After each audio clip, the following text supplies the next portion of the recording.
আমরা মুসলিমরা বিশ্বাস করি যে যীশু খ্রিস্ট সৃষ্টিকর্তার প্রেরিত রাসূলদের মধ্যে একজন, যে তিনি হলেন মসীহ, আমাদের ত্রাণকর্তা, যার অর্থ খ্রিস্ট। আরবিতে মসীহ, হিব্রুতে মেসায়া, অনুবাদ করলে গ্রিক খ্রিস্টোস। এখন খ্রিস্টোস একটা বড় শব্দ, তারা শেষের অসটা বাদ দিল, হয়ে গেল খ্রিস্ট। খ্রিস্ট অর্থ যার কথা বলা হয়েছে, মেসায়া মানে যার কথা বলা হয়েছে, মসীহ অর্থ যার কথা বলা হয়েছে। এই সবগুলো শব্দের অর্থ আসলে একই। ইসমুহুল মাসীহ ওয়া ঈসা ইবনে মারইয়ামা মরিয়ম তনয় ঈসা ওয়াজিহান ফিদ দুনিয়া ওয়াল আখিরাহ, সেই দুনিয়া ও আখিরাতে অত্যন্ত সম্মানিত হইবে ওয়া মিনাল মুকাররাবিন, এবং সে আল্লাহর সান্নিধ্য প্রাপ্তদের অন্যতম হইবে।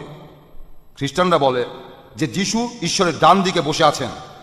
কোরআন বলছে যিশু আল্লাহর সান্নিধ্য প্রাপ্তদের অন্যতম হবেন। দেখেন, আপনারা যা বলছেন তা মেনে নিচ্ছি, তিনি ঈশ্বরের ডান পাশে বসে আছেন, তবে বাস্তবে নয়, শারীরিকভাবে নয়। আপনার ঈশ্বরের কোনো আকার নেই যে তিনি বসে আছেন একটা সিংহাসনে আর যীশু খ্রিস্ট তার ডান দিকে একটা টুলে বসে আছেন।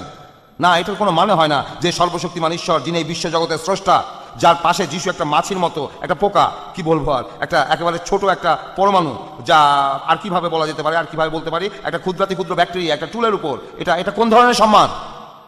না না, আমরা প্রাচ্যের লোকেরা যখন আমরা ডান হাতের কথা বলি, আমরা একটা সম্মান দেখাতে বলি, এ লোক আমার ডান হাত।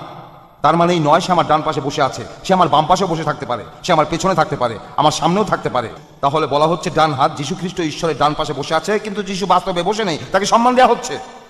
আমাদের ব্যাখ্যাটা মেনে নেওয়ার প্রয়োজন নেই, কিন্তু বলবেন যে এই কথাটাই বেশি যুক্তিপূর্ণ, যে যীশু ঈশ্বরের কাছে খুবই গুরুত্বপূর্ণ। আর ওয়া ইউকাল্লিমুন নাসা সে মানুষের সাথে কথা বলবে ফিল মাহদি ওয়া কাহলান শৈশবকালেও পরিণত বয়সে, ওয়া মিনাস সালিহিন, এবং সে হইবে পুণ্যবান ব্যক্তিদের মধ্যে একজন। এই কথাগুলো রয়েছে সূরা আল ইমরানে। সূরা মারিয়ামে এটাকে নিশ্চিত করা হয়েছে যে তিনি মানুষের সাথে কথা বলবেন যখন তিনি শিশু, অর্থাৎ তার মায়ের কোলে। এই হলেন যিশু।